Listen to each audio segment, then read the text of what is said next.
To say that I'm particular about certain things would be an understatement, so it's likely no surprise that when I found myself needing to, shall we say, pursue additional circumference options when it comes to my favorite pair of summer shorts, I wanted the exact same style that I had already grown accustomed to.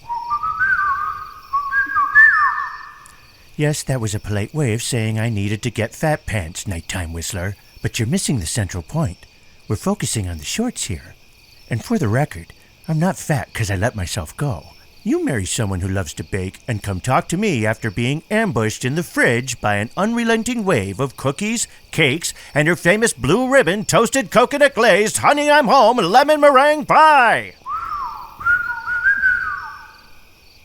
Actually, you could say I'm fat because I wouldn't let somebody else go. You see, I've always been partial to sugar, especially sugar that comes with other sugar. Oh, yeah! So getting back to the larger shorts, I go online, order it up from a well-known big box. Don't give it a second thought. Until a few days go by and I receive not only the wrong style, but the wrong color.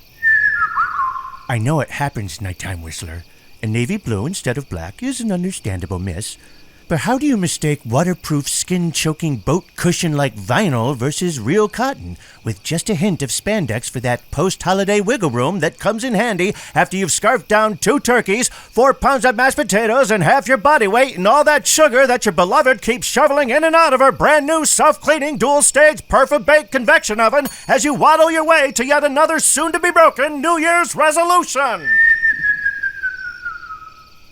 So I go back to the email and click to say I've got a problem. Reason? Wrong item.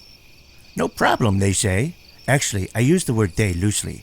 It was likely just an artificial intelligence bot named Steve. Not only will they send me replacements, I can even take the wrong items back to the local store to speed up the process. According to Steve, all the customer service representative would have to do is scan the code and all would be taken care of. You know the expression, Nighttime Whistler, the spirit is willing, but the flesh is weak?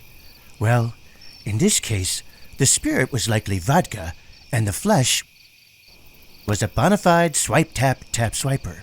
To say she looked lost would be like saying that a mud run champion looked like they needed a shower. I mean, she was tapping on that company iPad like she just found a whack-a-mole app to cure her restless finger syndrome. She kept apologizing for having to redo several things, including prompting me to tap the reason for my return, which Steve had already told me wasn't going to be necessary. Oh well, I reviewed my options and quickly chose wrong item. Come to think of it, I tapped that wrong item button more than 3 times. In hindsight, I'm actually certain I hit that button a total of 6 times. I'll tell you what happened, Nighttime Whistler. The first "Your order has been canceled" email came in about 15 minutes after I got home. I didn't notice it until I got the second one. The third one came in as I was looking at the reason given for the first 2. The reasons for all of them were the same. Wrong item. The customer service representative had inadvertently canceled my replacement order as well, 1 item at a time. So I looked for the customer service button again, then considered the chances it might find its way to yet another Steve, or even worse, yet another whack-a-mole app enthusiast. I guess there's not really much difference between the two.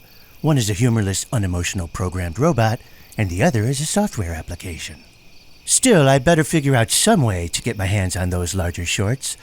After all, the capacity of my wife's oven isn't getting any smaller, and, as a result, neither is my own capacity.